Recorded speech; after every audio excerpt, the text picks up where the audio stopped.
Hello, everybody, and welcome back to MJ Games. I am Michael, and today we are looking at another coaster creation, and this one is by Astro underscore King 808. As this creator just has so many amazing creations, but this one is an Intamin launch, and as you can see here from the track layout, this is a sprawling and long coaster. It's got moments that are compact, but it takes up a lot of space, and it's got a lot of track that's being used.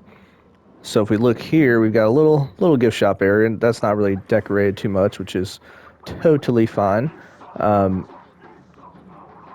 well, I was like, what's going on?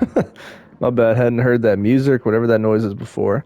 So this is something that he does on a lot of his builds using this kind of X sector type idea, but it's called Green Fire. And this ride sign is made by, I think it was Welfare. Welfare's wide ride sign.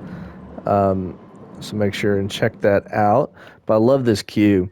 I love the queue covering that he carries over from creation to creation. The fencing here is perfect. The flooring matches the style of the coaster. And then you come this way and you go all the way along by the launch area. Like, that is a really cool touch. Um,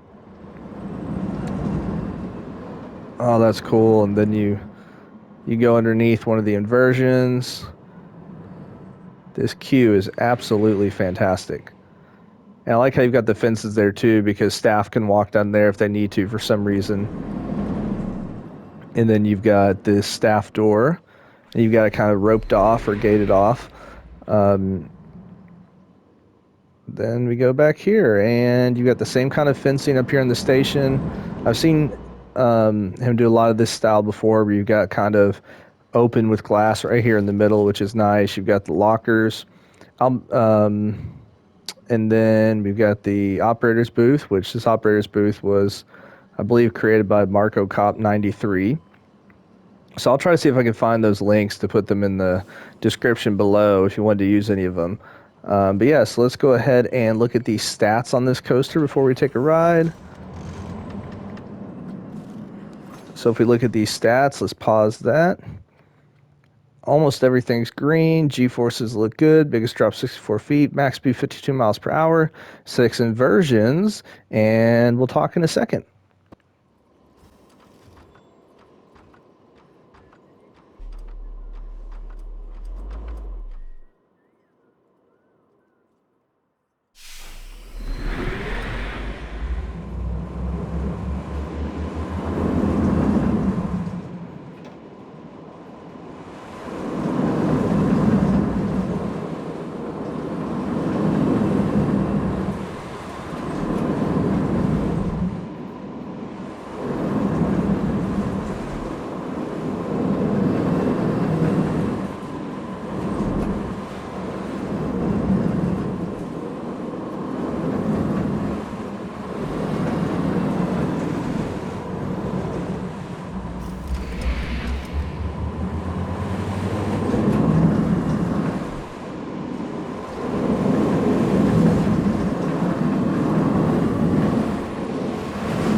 So that was a spectacular coaster.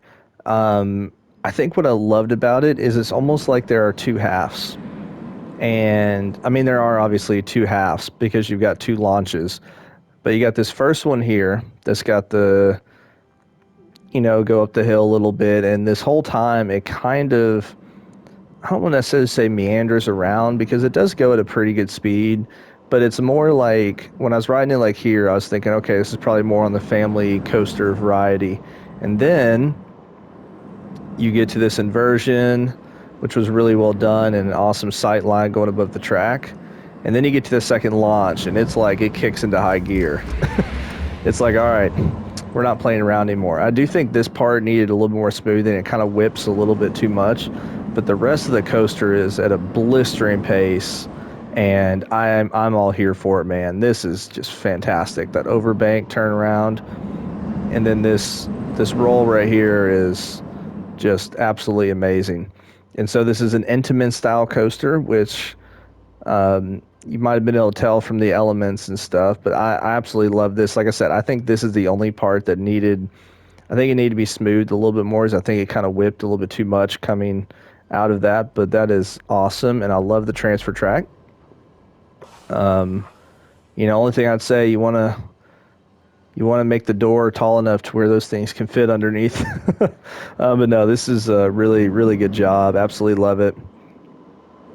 And I mean, the only thing I'd say here is with the transfer track is these need to be pushed back a little bit because you got to actually have this track transfer over. Because at this point, you can't have this part of the track go over because there's only one support there and you've got the fence. So I would just push those back a little bit. But yeah, this is an awesome creation. So the link's below in the description, or at least I'm going to try to find it on the Frontier Workshop since I should be able to do that. So make sure to go check it out. And as always, make sure to hit the like button. Make sure to check out other videos that I've done on this creator's creations, as he's one of the best coaster builders on console. So make sure to go check those out, and hope you have a wonderful, wonderful rest of your day. Talk to you later.